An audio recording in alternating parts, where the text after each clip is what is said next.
Olá pessoas, tudo bom? Hoje é da gente mandar um spoiler e hoje vamos falar de Solo Leveling, tá? Leveling, né? Isso.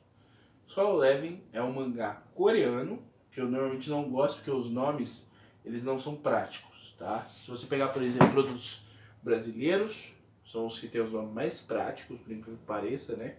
Que ninguém se chama Antônio Joaquim Juarez da Silva e os caras ficam falando isso toda a rodada, toda a história.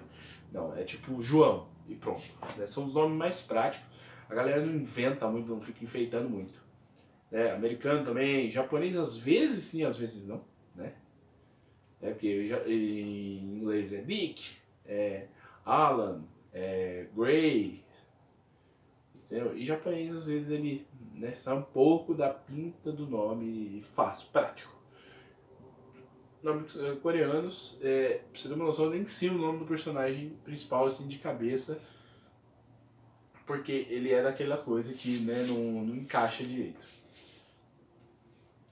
Qual que é o problema desse mangá para começar antes, tá? Além dele ser coreano e ser todo colorido, que é bom, tá? Ele é um pouquinho perdido na sua narrativa. Não é uma coisa tão ruim quanto parece, tá? Porque você vai ter vários detalhezinhos que ele vai deixar passar e depois ele aborda, só que a maioria ele deixa passar e esquece. Vamos começar no começo. É a história de um menino que ele vive num mundo onde portais se abrem, as pessoas entram lá para se tornar caçadores. Ele é o pior caçador. Né? Ele quase morre, quase toda a missão que ele vai fazer. Numa dessas missões, ele fica preso numa sala extra adicional lá, junto com a galera.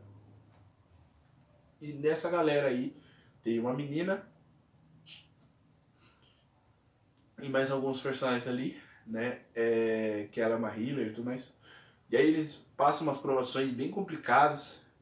E aí todo mundo foge, ele fica pra trás quando ele quase morre, tá quase morrendo.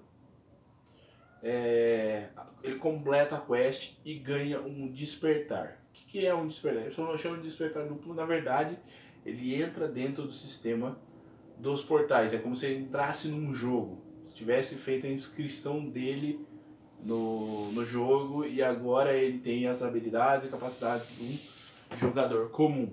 Então, quanto mais ele treina, o bônus de status dele vai aumentando e ele vai ganhando. Então, tem inclusive uma referência ao One Punch Man, onde ele tem que fazer correr 10 quilômetros sem abdominal, sem flexão e sem agachamentos. Né? Tem lá, é uma referenciazinha, né?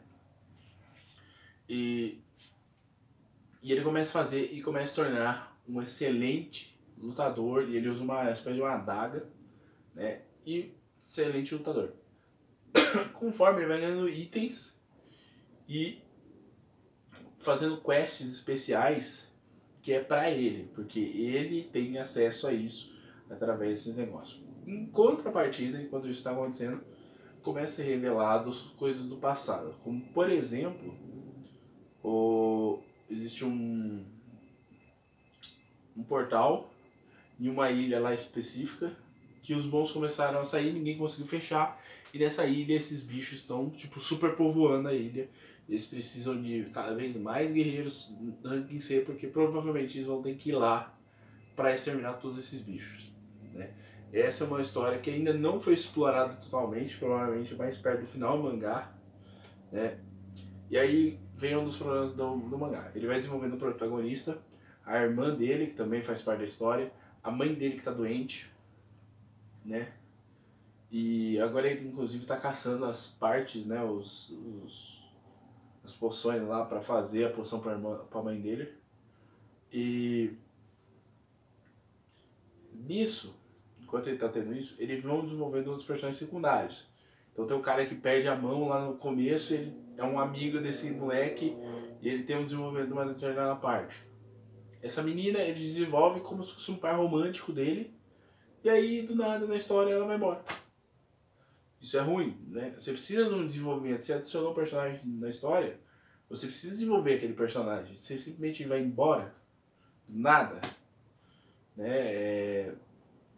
Se ela tivesse tido um relacionamento, nem que fosse amigável com ele ali, de amizade e tudo mais, e ela fala como se sentindo, que ela tem dúvidas que ela quer ir embora, não sei o que. Não, ela, ô, vou embora, tá? E foi embora. Isso é ruim, tá? Isso é uma coisa ruim na história. Os capítulos são curtos, né? Então são cenas bem rápidas. Ele tem algumas habilidades. Atualmente ele tá com uma habilidade de necromante lá, que ele cata a sombra dos inimigos mortos e usa. E ele ficou preso lá junto com uma galera para enfrentar um boss, e acabou na hora que eles iam enfrentar o boss. Quase morreu todo mundo lá, né? Então, o desenvolvimento do personagem é um pouco raso, só que a história é bem interessante e ela é desenvolvida assim, apesar de devagar, de forma boa. Então você vai querer saber de onde veio os portais, por que ele é diferente dos outros, quem mais é que nem ele. Aí já introduziu o pai dele na história, né, e todo mundo começa a se questionar se é o pai dele mesmo, ou se é um monstro que pegou a forma do pai dele, e várias coisas do gênero. Vários detalhes da história se perdem no meio do caminho, né? Eu acho que é a escolha do autor do mangá mesmo, porque se você reparar, certos detalhes teoricamente atrapalhariam a história, né? Ficar explicando, por exemplo, como é que funciona o mercado do enredo. Né? Como é que os caras começaram a fazer espada e arma, esses caras sabendo que elas iam ser melhores espadas e armas. Sendo que eles tinham acabado de começar a entrar no negócio. Como é que eles faziam com os ranks mais altos dos portais se só tinha gente baixa no começo? Os portais foram aparecendo conforme foi aparecendo guerreiros mais fortes, e eles estão evoluindo com o tempo, por isso que agora, tá? Então fiquem abertos essas coisas que eu acho que ele não vai explicar, justamente pode gerar um problema de contradição mais pra frente. Então ele prefere não explicar do que se contradizer. Não tem problema, porque o foco é no protagonista, então não vai perder a história principal do protagonista. Então é uma decisão que, particularmente, quando você está criando a história, você tem que evitar, mas se você não tem como evitar por causa do rumo que a sua história está tomando, é melhor você nem abordar do que você abordar e gerar problema para você mesmo. Isso foi uma decisão inteligente do escritor. Eu não sei que seja por acaso mesmo. No demais, as cenas de ação assim são muito bem desenhadas, o traço é muito bonito, os diálogos são simples, o nome dos personagens são terríveis de lembrar, né? E agora foi introduzida uma menina, que é amiga da irmã dele, que ele tá no colegial, apesar da fisionomia dele ser bem diferentona, ele tá no colegial. E aí, nessa ideia do ele tá no colegial, aparece a menina, provavelmente vai ser o par romântico dele agora. Então, eu quero ver para que lado que ele vai a partir daí, né? Ele vai desenvolver esse negócio dele, ele vai se tornar um Rank S ou não. Então tem várias coisas assim que a gente precisa esperar para ver, que ainda não foi determinado. Na atual conjuntura, assim, ele já tem um grupinho assim dele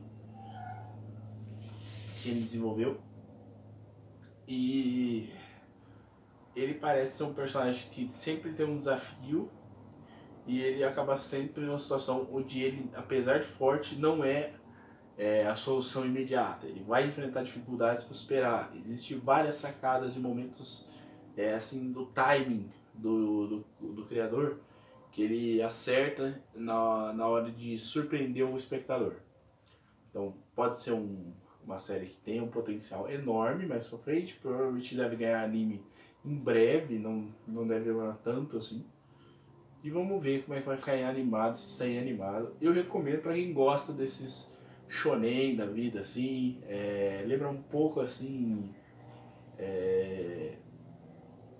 Deixa eu ver aqui um que. Eu ia falar Goblin Slayer, mas não é bem isso. Não é bem isso. É coisa mais clássica, assim. Lembra Thundercats, se é que isso tem algum sentido para vocês.